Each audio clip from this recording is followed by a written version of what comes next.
Chapter 17 goes into Part 3, Other Basic Buddhist Teachings. It's Part 3 of the book, The Heart of the Buddhist Teaching by Thich Nhat Hanh. And Chapter 17 is titled, The Two Truths. According to Buddhism, there are two kinds of truth, relative or worldly truth, Samvriti Satya, and absolute truth, Paramartha Satya. We enter the door of practice through relative truth. We recognize the presence of happiness and the presence of suffering, and we try to go in the direction of increased happiness. Every day we go a little further in that direction, and one day we realize that suffering and happiness are not two. The Vietnamese poem says, "People talk endlessly about their suffering and their joy. But what is there to suffer or be joyful about? Joy from sensual pleasure always leads to pain, and suffering while practicing the way always brings joy. Whenever there is joy, there is suffering. If you want to have no suffering, you must accept no joy." The poet is trying to leap into absolute truth without walking the path of relative truth. Many people think that in order to avoid suffering, they have to give up joy, and they call this transcending joy and suffering. This is not correct. If you recognize and accept your pain without running away from it, you will discover that although pain exists, joy also exists. Without experiencing relative joy, you will not know what to do when you are face to face with absolute joy. Don't get caught in theories or ideas, such as saying that suffering is an illusion, or that we have to transcend both suffering and joy. Just stay in touch with what is actually going on, and you will touch the true nature of suffering and the true nature of joy. When you have a headache, it would not be correct to call your headache illusory. To help it go away, you have to acknowledge its existence and understand its causes. We enter the path of practice through the door of knowledge, perhaps from a Dharma talk or a book.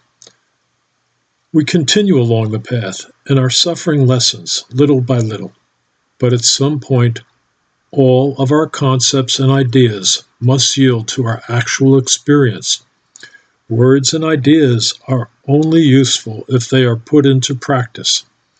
When we stop discussing things and begin to realize the teachings in our own life, a moment comes when we realize that our life is the path, and we no longer rely merely on the forms of practice.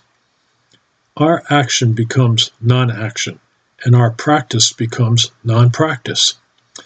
The boundary has been crossed, and our practice cannot be set back. We do not have to transcend the world of dust, saha, in order to go to some dust-free world called nirvana. Suffering and nirvana are of the same substance. If we throw away the world of dust, we will have no nirvana. In the discourse is called Discourse on Turning the Wheel of the Dharma. The Buddha taught the Four Noble Truths of suffering, the cause of suffering, the cessation of suffering, and the path. But in the Heart Sutra, the Bodhisattva Avalokiteshvara tells us that there is no suffering, no cause of suffering, no cessation of suffering, and no path. Is this a contradiction? No. The Buddha is speaking in terms of relative truth, and when Avalokiteshvara is teaching in terms of absolute truth. When Avalokiteshvara says there is no suffering, he means that suffering is made entirely of things that are not suffering. Whether you suffer or not depends on many circumstances. The cold air can be painful if you are not wearing warm enough clothes, but with proper clothing, cold air can be a source of joy. Suffering is not objective. It depends largely on the way you perceive. There are things that cause you to suffer, but do not cause others to suffer. There are things that bring you joy, but do not bring others joy. The Four Noble Truths were presented by the Buddha as relative truth to help you enter the door of practice, but they are not his deepest teaching. With the eyes of interbeing, we can always reconcile the two truths. When we see, comprehend, and touch the nature of interbeing, we see the Buddha. All conditioned things are impermanent. They are phenomena, subject to birth and death. When birth and death no longer are, the complete silencing is joy. This verse was spoken by the Buddha shortly before his death. The first two lines express relative truth, while the third and fourth lines express absolute truth.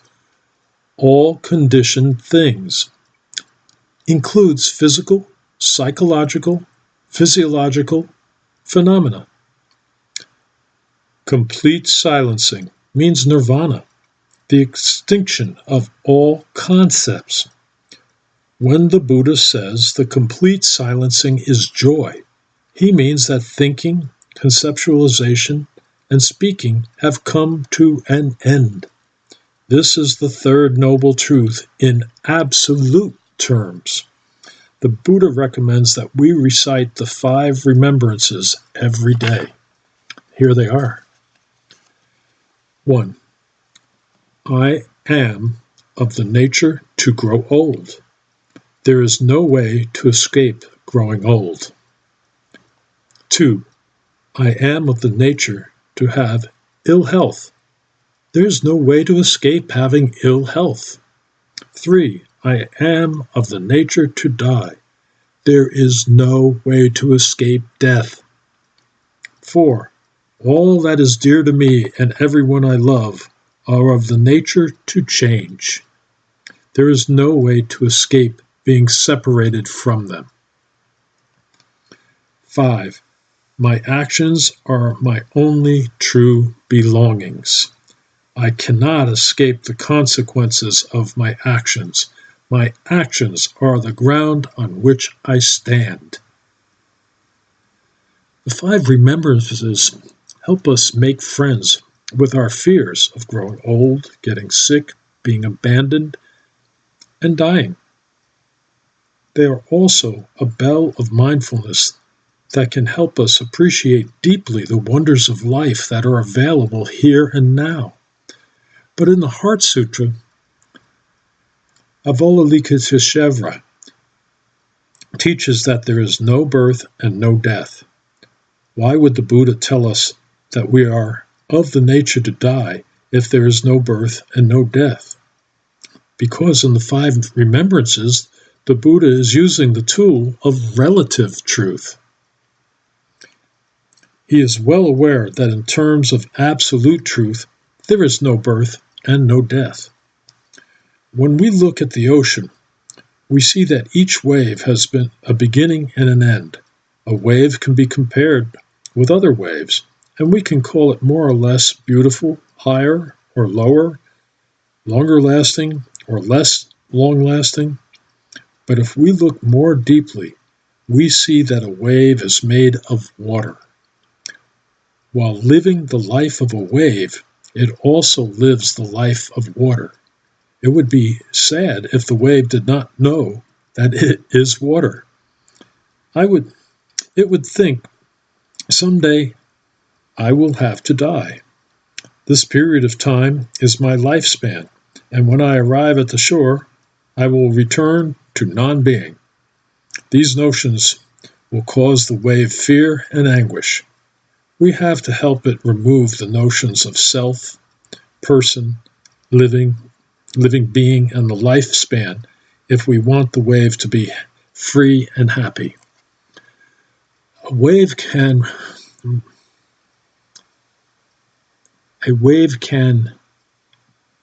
be recognized by signs, high or low, beginning or ending, beautiful or ugly. But in the world of the water, there are no signs. In the world of relative truth, the wave feels happy as she swells, and she feels sad when she falls. She may think, I am high, or I am low, and develop a superiority or inferiority complex. But when the wave touches her true nature, which is water, all her complexes will cease, and she will transcend birth and death. We become arrogant when things go well, and we are afraid of falling or being low or inadequate. But these are relative ideas, and when they end, a feeling of completeness and satisfaction arises. Liberation is the ability to go from the world of signs to the world of true nature. We need the relative world of the wave, but we also need to touch the water, the ground of our being, to have real peace of joy. We shouldn't allow relative truth to imprison us and keep us from touching the absolute truth. Looking deeply into relative truth, we penetrate the absolute. Relative and absolute truths inter-embrace. Both truths, relative and absolute, have a value. Sitting in the northern hemisphere, we think we know which direction is above and which is below. But someone sitting in Australia will not agree. Above and below are relative truths. Above what? Below what? There is no absolute truth of above and below. Old age and youth, etc. For me, old age is fine. It is nice to be old. There are things young people cannot experience. Young people are like a source of water from the top of the mountain, always trying to go as quickly as possible. But when you become a river going through the lowland, you are much more peaceful. You reflect many clouds and the beautiful blue sky. Being old has its own joys. You can be very happy being an old person. When I sit with young monks and nuns, I feel that they are my continuation. I have done my best, and now they are continuing my being. This is interbeing, non-self. This morning, before giving a Dharma talk, I was having breakfast with my attendant, a lovely novice monk. I paused and said to him, Dear one, do you see the cow on the hillside? She's eating grass in order to make my yogurt. And I am now eating the yogurt to make a Dharma talk. Somehow, the cow will offer today's Dharma talk. As I drank the cow's milk, I was a child of the cow. The Buddha recommends we live our daily life in this way, seeing everything in the light of interbeing. Then we will not be caught in our small self. We will see our joy and our suffering everywhere. We will be free, and we won't see dying as a problem. Why should we say that dying is suffering? We continue with the next generations. What is essential is to be our best while we are here. Then we continue to be through our children and grandchildren. Motivated by love, we invest ourselves in the next generations. Whether birth and death are suffering depends on our insight. With insight, we can look at all things and smile to them. We are not affected in the same way anymore. We ride on the wave of birth and death, and we are free from birth and death. This insight liberates us. All formations, samskara, are impermanent. This sheet of paper is a physical formation formed by many elements. A rose, a mountain, and a cloud are formations. Your anger is a mental formation. Your love and the idea of non-self are mental formations. My fingers and my liver are physiological formations. Look into the self and discover that it is made only of non-self elements. A human being is made up of only non-human elements. To protect humans, we have to protect the non-human elements: the air, the water, the forest, the river, the mountains, and the animals. The Diamond Sutra is the most ancient text about how to respect all forms of life on the earth, the animals, vegetation, and also minerals. We have to remove the notion of human as something that can survive by itself alone. Humans can survive only with the survival of other species. This is exactly the teaching of the Buddha and also the teaching of deep ecology. When we look deeply into living beings, we find out that they are made of non-living being elements. So-called inanimate things are alive also. Our notions about living beings and inanimate things should be removed for us to touch reality. The fourth notion to be removed is lifespan. We think that we exist only from this point in time until this point in time, and we suffer because of that notion. If we look deeply, we will know that we have never been born and we will never die. A wave is born and dies, is higher or lower, more or less beautiful, but you cannot apply these notions to water. When we see this, our fear will suddenly vanish. Within us, we carry the world of no birth and no death, but we never touch it because we live only with our notions. The practice is to remove these notions and touch the ultimate dimension, nirvana, God, the world of no birth and no death. Because of the notions we carry, we are unable to touch it, and we live in constant fear and suffering. When the wave lives her life as a wave deeply, she touches the dimension of water that is within her, and suddenly her fears and notions vanish, and she is truly happy. Before that, her happiness was just kind of a band-aid. The greatest relief is to touch nirvana and the world of no birth and no death. The third holy truth is about relative well-being, which is impermanent. Your toothache is impermanent, but your non-toothache is also impermanent. When you practice deep Buddhism, you remove all these notions and touch the world of no birth and no death. With that insight, you look at birth, death, old age, ups and downs, suffering and happiness with the eyes of a sage, and you don't suffer anymore. You smile, no longer afraid. The fourth noble truth is the cessation of the causes of suffering. When we put an end to our suffering, we feel relative joy. But when all of our concepts of suffering and not suffering cease, we taste absolute joy. Imagine two hens about to be slaughtered, but they do not know it.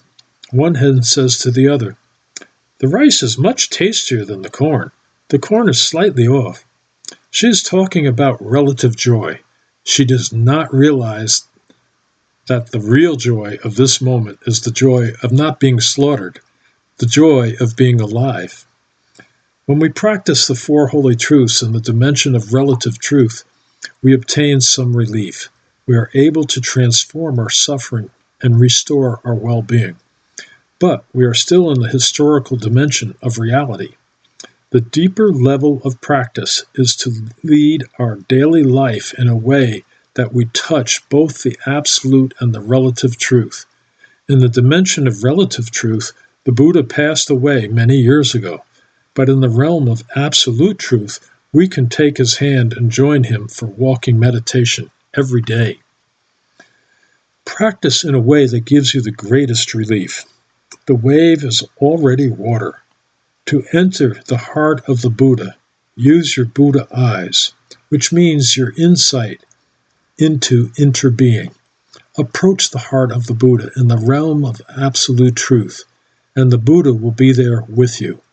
When you hear the sound of the bell, listen with your ears, and also listen with the ears of your ancestors, your children, and their children. Listen in the relative and absolute dimensions at the same time. You don't have to die to enter nirvana or the kingdom of God. You only have to dwell deeply in the present moment, right now. The Avatamsaka Sutra says that all dharmas, phenomena, enter one dharma, and one dharma enters all dharmas. If you go deeply into any one of the teachings of the Buddha, you will find all of the other teachings in it. If you practice looking deeply into the first holy truth, you can see the noble eightfold path revealed.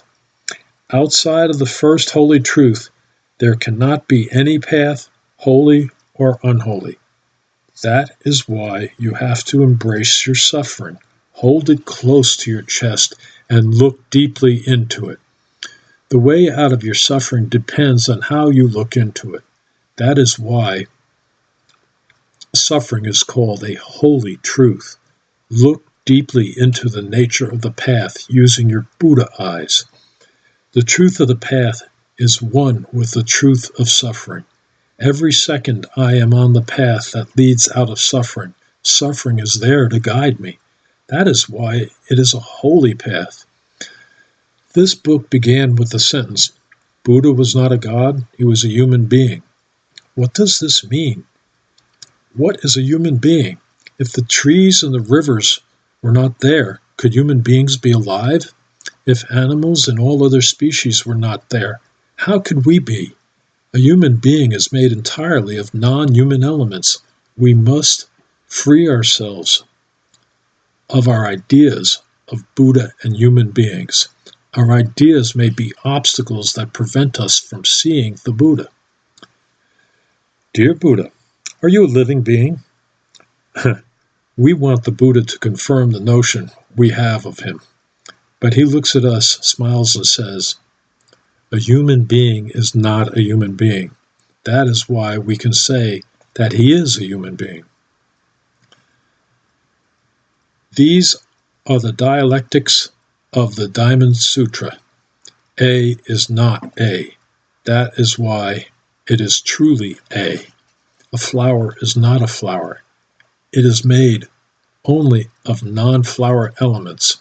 Sunshine, clouds, time, space, earth, minerals, gardeners, and so on. A true flower contains the whole universe. If we return any one of these non-flower elements to its source, there will be no flower. That is why we can say a rose is not a rose. That is why it is an authentic rose. We have to remove our concept of rose if we want to touch the real rose. Nirvana means extinction. First of all, the extinction of all concepts and notions. Our concepts about things prevent us from really touching them. We have to destroy our notions if we want to touch the real rose. When we ask, Dear Buddha, are you a human being? It means we have a concept about what a human being is. So the Buddha just smiles at us. It is his way of encouraging us to transcend our concepts and touch the real being that he is. A real being is quite different from a concept. If you have been to Paris, you have a concept of Paris. But your concept is quite different from Paris itself. Even if you've lived in Paris for 10 years, Your idea of Paris still does not coincide with the reality. You may have lived with someone for 10 years and think that you know her perfectly, but you are living only with your concept. You have a concept of yourself, but have you touched your true self? Look deeply to try to overcome the gap between your concept of reality and reality itself. Meditation helps us remove concepts. The Buddha's teaching of the two truths is also a concept, but if we know how to use it, it can help us penetrate reality itself. And that is the end of chapter 17.